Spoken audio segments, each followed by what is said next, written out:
Canadian wrapper ড্রেকের নতুন album আইসম্যানের মুক্তির তারিখ জানতে উৎসুক জনতা যেন ঝাঁপিয়ে পড়েছিল এই বরফ ভাস্কর্যটির ওপর।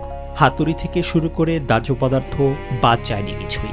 উদ্দেশ্য একটাই, বরফ গলিয়ে বা ভেঙে বের করে আনতে হবে সেই কাঙ্ক্ষিত তারিখ।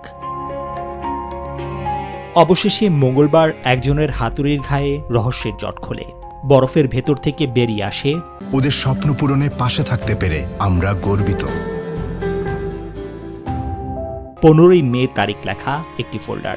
কিন্তু ততক্ষণে ভাস্কর্যটি গলতে শুরু করে এবং এর বিশাল সব বরফখণ্ড রাস্তায় খসে পড়ায় তৈরি হয় মারাত্মক নিরাপত্তা ঝুঁকি। তবুও উপভোগ করেন সবাই। এই ব্যাপারটা দারুণ ছিল। আমার মনে হয় এটা পুরো শহরকে একত্রিত করেছে এবং এটি বেশ মজার ছিল। পরিস্থিতি নিয়ন্ত্রণে আনতে বুধবার মাঠে নামে ফায়ার সার্ভিস। উচ্চচাপের পানি আর ভারী সরঞ্জাম ব্যবহার করে ভেঙে ফেলা হয় ভাস্কর্যটির বাকি অংশ, যা দেখতেও ছিল এক ভিন্নধর্মী আয়োজন। নিবির আমিন, নিউজ 24।